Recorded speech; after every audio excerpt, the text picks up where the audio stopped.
It's almost Cinco de Mayo, the perfect reason to make guacamole from scratch. Hey everyone, it's Tracy Martirani here from Holistic Wellness with Tracy. Welcome back to my channel. You don't have to wait for Cinco de Mayo to make guacamole. It's super simple, comes together fast, and tastes delicious.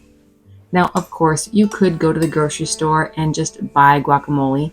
However, when you make it yourself, you get to choose the ingredients and you get to skip over all the additives and preservatives that the store-bought varieties contain.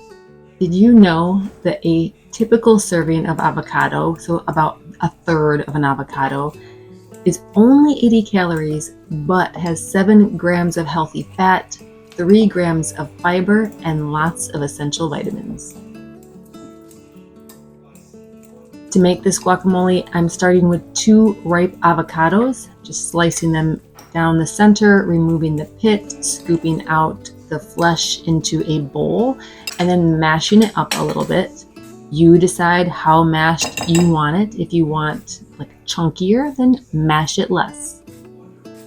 And then to the avocado, I'm adding 1 to 2 tablespoons of finely diced red onion, the zest and juice of a lime, a jalapeno, a little salt, some cumin, about half a teaspoon, maybe a little bit more. I like to add some cilantro and some fresh garlic. You just add everything together, stir it around, and you get this delicious guacamole. Now, if you are sensitive to heat, cut out the jalapeno seeds in the membrane and just use like the outer flesh. If you prefer things spicier, use the whole jalapeno seeds and all, and maybe even add a pinch of cayenne if you want even more heat.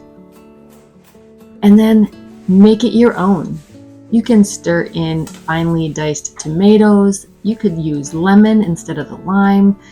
You could roast your jalapenos before dicing them up. You could also add in like a half a cup of fresh corn. We all love guacamole scooped up with corn tortilla chips, but there are many other ways to enjoy this delicious food. Use it to make sort of a spiced up version of avocado toast. You could use it as a condiment on your burger instead of mayo or ketchup and mustard, and it is especially delicious on a black bean burger. You could use it on pasta instead of pesto. You could stir it into egg salad in place of the mayo, make it like spicy, zesty egg salad.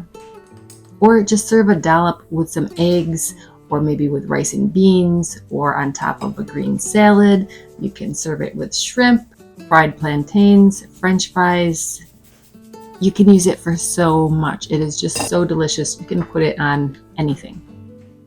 You can use it as a dip for just some raw veggies.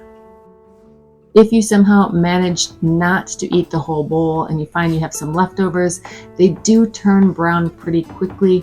The best way to minimize this is to transfer leftovers into a smaller bowl with an airtight lid. Maybe squeeze a little wedge of lemon or lime over top. Place plastic wrap over it and press it down so the plastic wrap comes into contact with the guacamole, and then place the lid on and store it in the refrigerator. This won't completely prevent the browning, but it will slow it down. I hope you will make a quick run to the grocery store to grab a couple avocados and any other ingredients that you need and whip up a batch of this to enjoy later today. Thank you so much for joining me. I appreciate you being here. Have a great day.